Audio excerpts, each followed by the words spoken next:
Welcome back to Gibbo MMA. We are previewing UFC 317 International Fight Week, Ilia Topuria versus Charles Oliveira.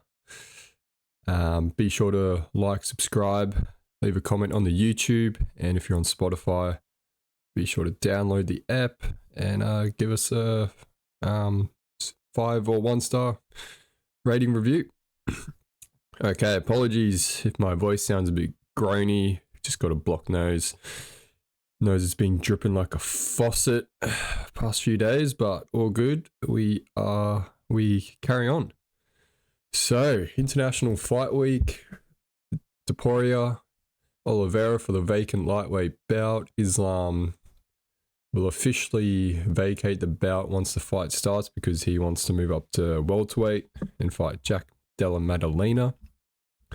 I'll touch on the main event, but I did do a 30-minute breakdown video earlier in the week, so I suggest you go and watch that to get the full breakdown of this main event fight, but I'll just touch over it. So, Ilia Topuria, obviously the clear favorite heading into this with that knockout power. He's 16-0.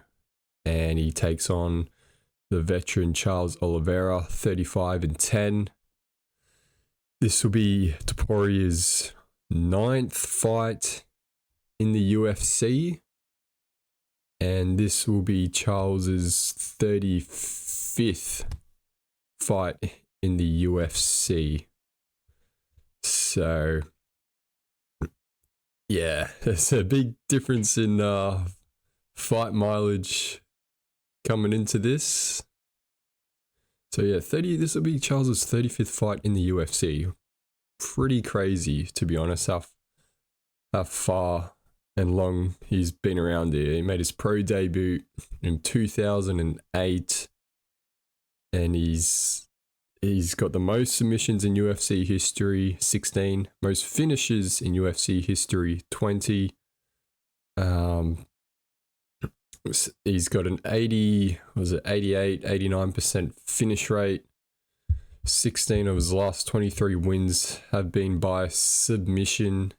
Yeah, like it's pretty, like this guy's resume is pretty like up, like one of the top in UFC history, just regards to like performances and finishes. So he fought Michael Chandler for a number 1 contender spot, and at UFC 309, Jones versus Miocic, November last year, before that he lost a split decision to Arman Sarukian for a number 1 contender spot. Arman earlier this year was supposed to fight Islam and pulls out last minute of the weigh-ins due to back injury. So now he's a backup fighter for this fight. So he'll be weighing in as the backup fighter. So pretty funny how this has come full circle. But yeah, so you got a guy making his 35th appearance in the UFC alone versus a guy making his 9th appearance in the UFC. So Ilia Topuria 16-0 undefeated. He's 8-0 in the UFC. Former featherweight champ. He beat Volkanovski, knocked out Volkanovski to win the belt, and then knocked out Holloway, and he felt like time to move up. I believe it was just due to the weight cut. He's a very dense guy, like he's 5'8", but he's very 5'7", but he just seems very dense, a lot of muscle mass. Sort of solid big quads, shoulders, like, yeah, he was struggling, he said, to get to the featherweight. And throughout fight week this week, he seems to be enjoying it a lot more because, yeah, cutting that extra 10 pounds just, yeah, really was becoming too hard for him. But saying that, if he loses against Charles or goes back-to-back losses or whatever, he probably might move back down the featherweight. Maybe lightweight. Maybe the weight cut is worth it because Jose Aldo struggled a lot to make featherweight in his career. Well, not struggle, but, very hard weight cut. And then as he got older and the matchups got harder at featherweight, surprising, all of a sudden making bantamweight isn't so hard. So that's just a what if. Like, if Ilia loses this, you could see him move back down and go, fuck, I guess I got to just cut the weight. But I do think Ilia will win this, just first or second round knockout. That was my early prediction, and I'm still very bullish on that. Yeah, you got to respect this guy's power and what he's done so far. But also, I do respect what Oliveira's done in his career, and that he's the bigger guy, the taller guy. But it's just he's been dropped in almost all of his fights. Not all of his fights, but he gets dropped a lot. Oliveira, last time he was finished with knockout TKO was against Paul Felder in 2017, and since then he hasn't been knocked out, but he's just been dropped a lot in his fights, especially against Islam. Gets dropped and then gets submitted. Sarukian didn't get dropped, I don't believe, but lost by decision. Like the Michael Chandler fight, he gets dropped. But yeah, so it's going to be a very fun fight. Again, go watch the other video where I do the full 30-minute breakdown of it, and I dive more into it. But I'm gonna now spend some more time. I'll go to the co-main event. So Pantoja takes on Kai Kara France for the flyweight belt. Pantoja, I think this would be his fourth consecutive title defense. Yep, going for his fourth. He's been on a great run at this flyweight division. Could be considered one of the best flyweights of all time. Obviously, Demetrius Johnson is for me. But at this point, he's just fighting whoever he gets matched up against. Kai Kara France, does he deserve this matchup? A lot of people saying he doesn't. Like Kai Kara France, he's ranked number 4. You got Brandon Royval on the card, ranked number 1, who's fighting. I mean, you could say he deserves it, but he's already fought. He already fought and lost against Pantoja for the title a couple of years ago. But yeah, it's going to be a fun fight. Both guys have a lot of first round finishes. Kai has that great KO power. 12 wins via knockout. Some of the most in the division. You got Manuel Kopp. He's got 13. Ramzan 11. Asakura 13. But Kai, he's got a lot of first round finishes. Let's see. I think it's like 11. Let's have a look. 13 first round finishes for a flyweight. Like that's pretty insane. His run to the title's been up and down. He's been faced with quite a few injuries. He's been pretty unlucky in his past couple of fights. Like he fought Brandon Moreno back in 2022 for the interim flyweight belt. In the first 2 rounds, the judges' scorecards were even. He was looking really great. I thought he was going to go on to win. And then, he was pacing up Moreno. And then he just cops a liver kick, body kick to the, by Brandon Moreno. Just cops it and just his body just shuts down. And then he ends up losing in the 3rd round. And man, he was close to getting that interim belt. Like he was really sharp.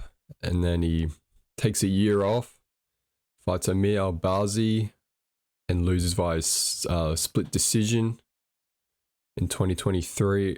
I thought, I don't know if I'm being biased, but general consensus was like, yeah, a bit of a robbery there. A lot of people thought Kai did win. I thought it was a bit of a robbery. Remember in the interviews after saying, he was like, oh, that just cost me 100K or whatever, 150K for his win bonus, just because of the judges. So And then he was supposed to fight Manuel Cup. That gets cancelled. And then in 2023, and then in August 2024, he fights Steve Erceg on the Duplessis Adesanya card and knocks out Steve Erceg. And now he gets a title shot. So, you know, that's the flyweight division for you. Like, Steve Erceg got a title shot, being like the ranked number 8 guy with like 3 fights in the UFC. But yeah, this fight's going to be an electric flyweight bout. Yeah, like Pantoja, he's never been finished in his pro career. He's 35 years old. Yeah, there's that stat. No one, I mean, Bulk broke it under the lightweight, welterweight division and under. If you're 35 and over, you tend to not win title fights. So, I don't know. 35 is old, pretty old for a flyweight, but Pantoja, I think that's not gonna. I feel like he's in his prime, and I don't think Father Time. You know, they say Father Time's undefeated, but Volk literally defeated Father Time with that stat by beating Diogo Lopez. So, I think with sports science, these stats about, you know, age and all that are slowly. I think 35. I wouldn't say it's a new 30 in sport years, but I'd probably shave off a couple of years. I reckon 35 is a new like 32, 33. Just with sports science and how people over their career are able to keep that longevity and stay at being a high performing athlete. Just with that sports science. Yeah, Pantoja's got 8 wins by knockout, 11 by submission. 7 of those coming by rear naked choke. So I do see that as being a pretty most likely path to victory. He's also got 10 first round finishes. He's on a 7-fight win streak. But yeah, if he gets Kai Kara France's back, I think that's where he wins this fight, is getting Kai's back and just choking him out. Just like Pantoja did in his last fight against Kai Sakura, gets the rear naked choke. That's all. Yeah, that's right. I do see this fight happening. He gets Kai's back and just chokes him out. For Kai, it would just be that big knockout because he's Maori. Like, he's come into his own a lot more now. Kai's been through a lot, up and down, just with injuries, inactivity, and tough losses. Like that split decision against Emir Albazi, like that can set you back a bit. So I do see him, yeah, he could be knocking him out. But now we move on to down the card to Brandon Royval versus Joshua Van. So Joshua Van steps up. So Royval was supposed to fight Manuel Cup. Cup gets injured again. This fight has now been cancelled twice between Royval and Cup. So Van steps in on like, was it 2 weeks notice or something? Like Van only fought recently. Let's have a look. He fought Bruno Silva, knocked him out on June 7th, so at the start of the month on the O'Malley. So you literally fought on the last pay-per-view card, O'Malley Dvalishvili. This Van guy, he's, you know, the up-and-coming prospect. His last loss was against Charles Johnson, who I very much highly rank, who has been pushed out of the rankings, which is pretty unlucky. He's been given pretty unfavorable matchups, but he's on a 4-fight win streak, and availability is your best ability. He steps in against number 1 ranked Brandon Royval. So if he can get through Brandon, he's probably going to get a title shot. He's 7-1 in the UFC. He's a fan favorite because of style of fighting, heavy boxing hands. So yeah, that's going to be an exciting fight. That one. And then we move on to the mature-aged veterans lightweights. Benil Dariush takes on Hanatoi Mani Moicano. So these guys were supposed to fight at the start of the year, but we had the Armin pull out the day of weigh-ins So Moicano then gets elevated to fight Islam for the belt, and then Dariush just gets his money and doesn't even have to fight. He gets pushed aside. So yeah, these guys were originally scheduled for January 18th. So Moicano ends up fighting Islam, loses round 1 dash choke. What can you do, I guess, against pound for pound guy on 24 hours notice?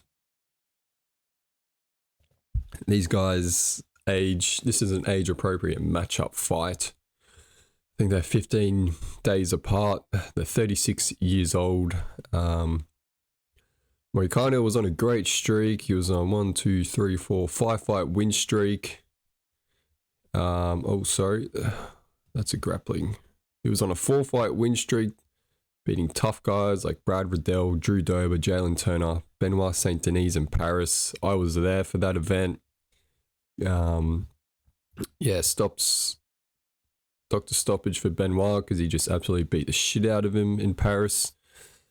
And then he goes to fight Benil, continue that streak, and then the whole Arman pull-out fiasco happens, and then he has to fight one of the greatest fighters to do it in Islam, and gets finished. So now here we are. They're now matched up again, still yet to weigh in. But yeah, this is going to be a fun fight.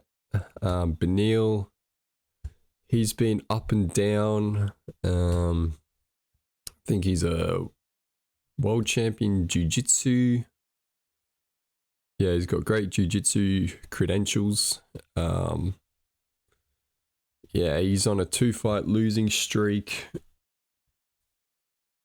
Yeah, he lost to Charles 2023 ground and pound round 1, and then he gets starched in round 1 against Ahmed Sarukian in round 1. So he's on back-to-back TKO losses, which is tough. And then he didn't fight at all in 2024. Took that time off. And he's still yet to fight in 2025 because of that. He had to get pulled out. Opponent switch. I just think, just that age, inactivity. His last win was in 2022. Great fight, decision win over Matus Gamrot. But before that, he was on a big fight win streak. Let's see, he was on 5, 6, 7. He was on an 8 fight win streak before he lost that fight to Charles. Like, he was a dark horse. He was really coming into his own, and then just, I don't know what happened. He just, Charles, Duke Bronx did what he did. But yeah, this fight, it's a pretty even matchup fight. I think I'm leaning towards Moicano, just because of the activity and recent wins he has had. Take out that Islam loss, but I think Moicano is just going to take him down and do that ground and pound style as long as he can avoid the jiu-jitsu submission threat of Dariush. He does have 8 wins by submission, but yeah, it's going to be a fun fight. Probably not super fast, quick pace, but yeah, it's going to be some good shots landed. And now we move on to the featured bout, the first fight to kick off the main card. 2 hotshot prospects, Peyton Talbot versus Philippe Lima. It's very rare you see a prospect get dominated and lose, and then gets on a main card pay-per-view bout on International Fight Week. But that's what Peyton Talbot's pull can do. He can do that. He not necessarily got fraud checked, but he lost to Riani Barcelos in that 3-round dominant decision loss to him. He really, got found out. He just got ground and pounded, just controlled on the ground, and got found out. So he's 9-1 in his pro career, 3-1 in the UFC. But yeah, he takes on a tough matchup, exciting fighter in Philippe Lima, who's 14-1. So yeah, these bantamweights. Yeah, it's gonna be an exciting fight. And then we move on to the prelim featured bout. Middleweights Jack Hermanson versus Robocop Gregory Rodriguez. Jack Hermanson, he's had a little bit of a layoff. I thought we would have seen him sooner. Most likely just probably due to injury. So he's did that great 5-round decision win over Joe Pyfer early last year. Again, these hot prospects get matched up with the vet and just get found out. So, he had a great performance, and then we don't see him for over a year until now. So possibly due to injury, not sure. But yeah, he takes on Gregory Rodriguez, who was winning that fight against Jared Cannonier. He was doing well and then just absolutely gassed out. This Greg Rodriguez guy, he is huge, man. And he's only 33, but he looks like he's 40. But I don't know how he makes middleweight, but he looks like a heavyweight. Seriously. 6'3", massive Brazilian. He's 33, but he looks 39. Yeah, so he got stopped in round 4 by Jared Cannonier. Absolute vet performance. So yeah, these two guys, this is going to be a fun 3-round fight. Probably a decision fight. Jack, you might try and get it to the ground. We'll see. But yeah, fun fights on this card. International Fight Week. Terrence McKinney versus Boshev. Someone's not leaving there. Someone's going out unconscious in that fight. I don't see that going to the decision. Jacoby Smith, Nico Price, Jacoby, biggest favorite on the card. I think Nico Price is paying like $12, 12-1 underdog. Women's fight, Tracy Cortez takes on Viviane Araujo. Don't know if I pronounced that right. Heavyweight, Jonita Denise versus Alvin Hines. We haven't seen a heavyweight finish since March. So hopefully this doesn't go to a decision. Hopefully we see a knockout. And then Jackson McVeigh takes on Christopher Ewart to start it off. But yeah, cancelled fights on this card. We had Paulo Costa was supposed to take on Roman Kopylov. That got cancelled. Rovel Cap. Rovel now fights Van. Jonita Denise was originally supposed to fight Justin Tuffer. Tuffer withdrew. And then we were supposed to have Cedric Dumas fight Jackson McVeigh. But I don't know what's the deal with this guy, Cedric. He had an ankle monitor on. He couldn't get the judge to be able to take it off in time for the fight. Well, I don't know why the fuck they booked this guy.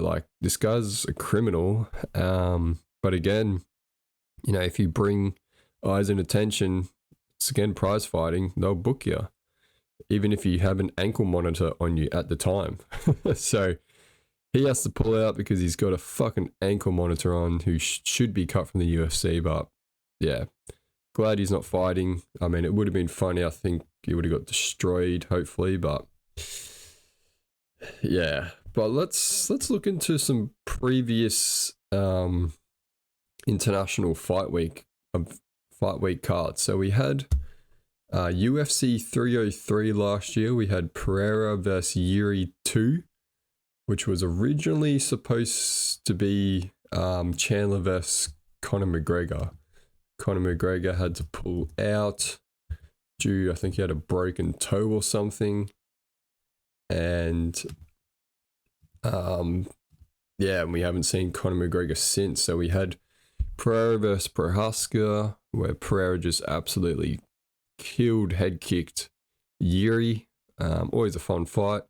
Then we had Diego Lopez versus Dan Ego. Ego steps in on 3 hours notice because Diego Lopez's, he had like a few opponent changes. Brian Ortega had to pull out on like the morning of the fight or something. So then Dan Ige steps in on like 3 hours notice. But yeah, Michael Page versus Ian Gary.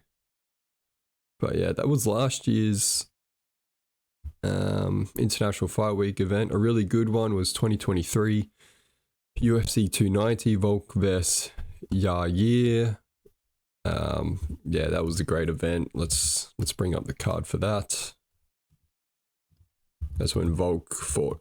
So Volk fought Islam earlier that year, lost that close fight against Islam, and then Yair became the interim featherweight champ. So then Volk versus Yair, smashes him. We had Pantoja Moreno as the co-main. Oh, this is when Duplessis beat Robert Whittaker, and that's is when Duplessis really made a name for himself and went, oh shit, this guy is the real deal. When he finished Robert Whittaker, I was stunned. I was like, holy shit. My boy Bobby Knuckles. But yeah, Whittaker's the champ now, and yeah, if you beat Bobby Knuckles, you pretty much get a title shot and you most likely end up being the champ. So, right, let's see who Robert Whittaker's lost to and has become the champ. Like, lost to Adesanya. Obviously, that was him trying to defend the belt. Robert Whittaker's career is like, he's the ultimate gatekeeper. Just, if it wasn't for Adesanya, he's the champ. Like, he lost to Drakus. Drakus becomes champ. He lost to Khamzat. Khamzat's now got a title shot against Drakus. So, like, if Khamzat becomes a champ, like, yeah, Bobby Knuckles is your ticket to the title. Like, Paulo Costa for Robert lost, doesn't get a title shot. Marvin Vettori lost to Robert Whittaker. Kelvin Gastelum, Jared Cannonier, Darren Till. Like, he's just beat Yoel Romero. Like, he's just beat all these guys, Robert. He's just a heavily underrated fighter. How long he's been doing it. A bit sidetracked on there.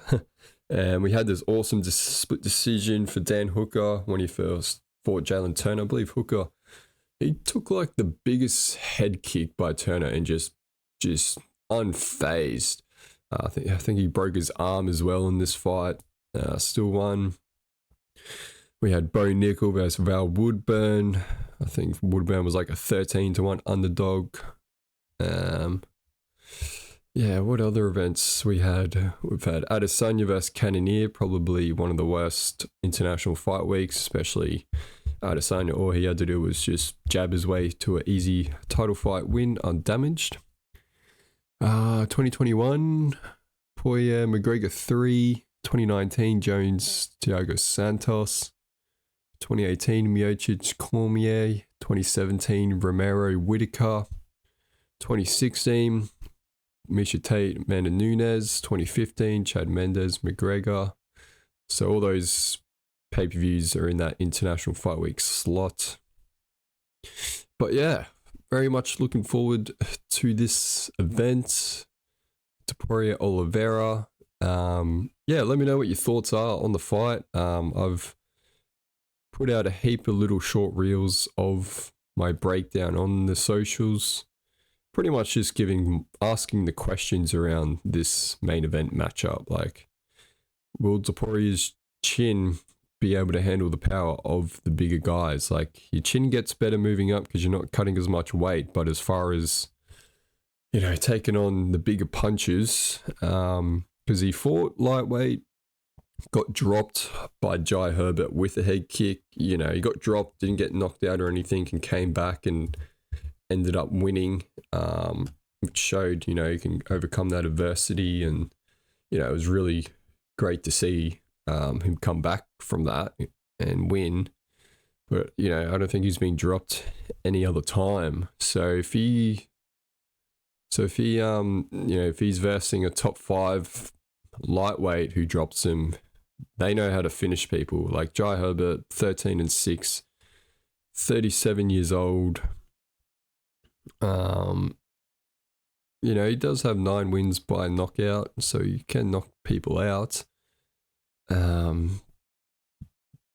But yeah, so that's one of my big questions, and keen to find out how he handles the, you know, the cream of the crop lightweight heavier guys. There's no doubt his power is going to translate. Like if he just gets one punch land on Oliveira's chin, like I think he knocks him out. But yeah, I'm just keen to see, how he translates and handles the bigger guys. Very confident he's going to win it. But yeah, that's some of the questions heading in. Oliveira, is he underestimated? Is he being looked past too much? Is this a sign for him to just now do fun fights on pay-per-view co-main events? And yeah, is Ilia Topuria now just going to continue his win streak and reign in the UFC? Because yeah, he's definitely, he's got that great boxing. He's a very fun fighter to watch. It's stylistically, like he's there to knock people out. He's not going to try and take him down and just hold him down and ground and pound to a decision win. Like he's an exciting fighter. Like every time he fights, like he's a must watch. Like I always get excited when he's fighting because, something, holy shit's going to happen. And sometimes it's to your favorite fighter like Volkanovski or Holloway and it hurts, but you got to respect and appreciate like the entertainment factor of his style, and very much a huge fan of it. So, and if he wins this, that there's so many fun matchups coming his way and fights coming our way that are going to be built around Topuria, Paddy Pimblett, Arman Tsarukyan, Islam Makhachev. Like if he wins this, there's so many future fun fights we're going to have with Topuria. And it'd be great to see him stay undefeated, and especially it's very hard with his style to stay undefeated because, you're going into the fight knocking people out, but that also leaves you open. And the only person to stay undefeated at that championship level in the UFC is Khabib Nurmagomedov. And his style, not necessarily safe, but just dominant. Like, it's hard to knock someone out when they're on top of you in your face. Like, you can't load up and knock them out. Like, go and watch the Conor McGregor fight, like one of the biggest knockout artists in the history of the sport. And Khabib did stand with him in that round 3 and a bit in the 4th to go, hey, let's give us your best shots. But, as far as Topuria's style, like if he can go on and stay undefeated, he could go down as one of the greatest of all times because he's knocking people out, he's standing up, he's I'll tell you what, he's going to be very rich with all the performance bonuses he's racked up in his career. He's got 1, 2, 3, 4, 5. 250K just in performance bonuses. Like, so yeah, very much excited. Weigh-ins tomorrow. Hopefully all goes well. Hopefully, Charles does have issues sometimes making weight. Like, especially, it's very tough that he was like half a pound off championship weight against Gagey, and then still fights Gagey, wins the fight, but because he wasn't on championship weight, he doesn't get his title. So that's why Arman's there as the backup fighter in case anything goes sour. So if it does, we still have a great main event. But yeah, let me know your predictions on the fight. We'll be doing the post-fight show afterwards. But yeah, very much looking forward to it. And yeah, have a great day.